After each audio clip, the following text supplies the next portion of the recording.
Ito na nga pala yung finished product ng nirestore natin na Yamaha RX T135. Yung dating unlimited issue na motor noon, pwede na ulit lagyan ng sidecar ngayon. Kaya dito nga pala sa video na to, ipapakita ko sa inyo yung pagbabago dito kay Project Brusco, tsaka kung magkano yung naubos ko para mapapogi ulit to.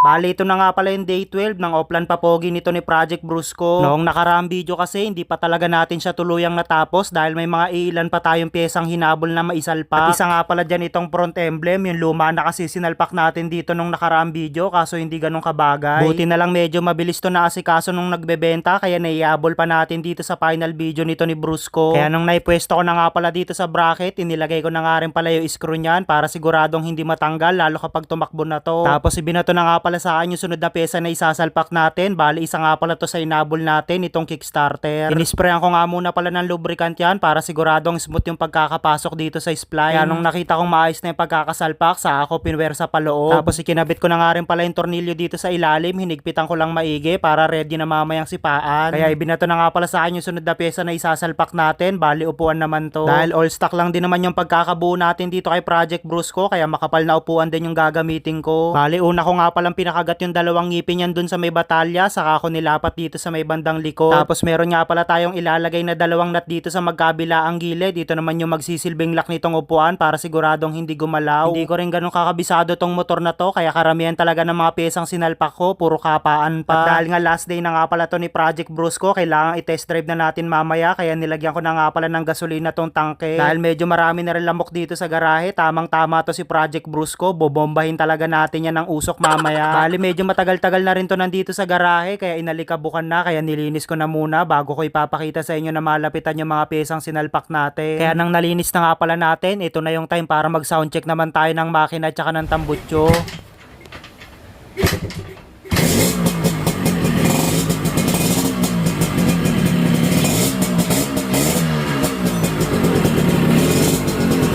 So ito nga pala yung soundcheck ni Project Brusco, buhay na ulit siya.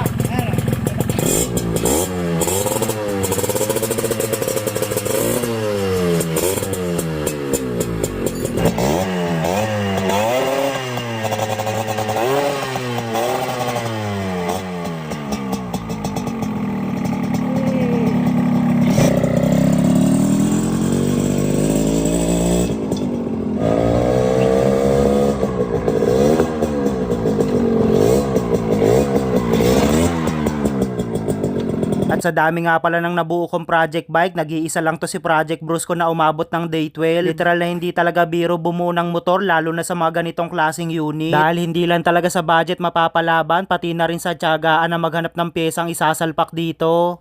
So ayun na nga, ito na nga pala yung naging final result nito ni Project Brusco makalipas yung 12 days ng pagpapapogi natin dito. Sa wakas, nakita na nga pala natin yung pinakatindig niya.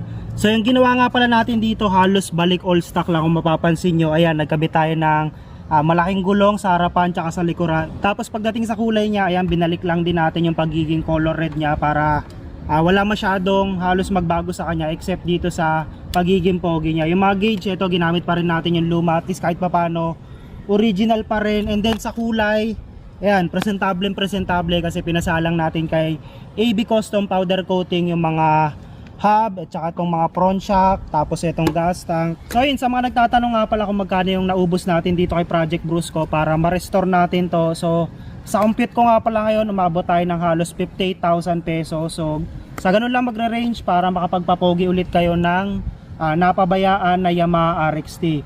Tapos sa inyo, bago nga pala natin tuluyan tapusin tong video na to, mag-update ulit tayo para dun sa ipapamana ko sa inyo na Honda Wave. Ayan, sa mga gusto mag-recharge, hayaan ko kayong pumili kung sino yung gusto nyo ampunin, kung si Project Bilog or si Project Alikasan. Kaya after nyo mag-recharge, ilapag nyo lang dito sa baba yung SS. So ipapakita ko sa inyo kung paano kayo magiging amo nun, right?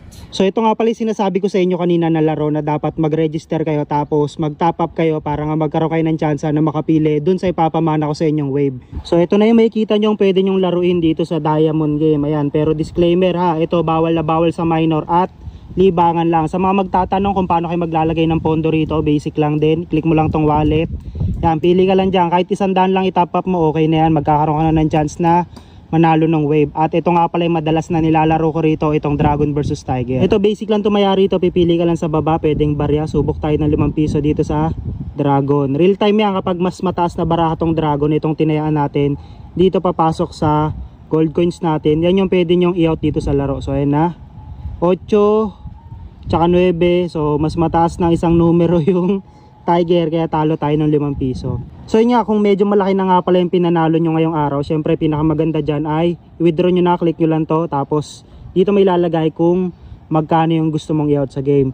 So ulitin ko sa mga nag-register dito, lalo na dun sa mga nag-recharge, lapag nyo lang sa baba yung SS nyo. So abang lang kayo sa live natin this coming January katapusan, malay nyo kayo yung buwinasin ngayong buwan, right?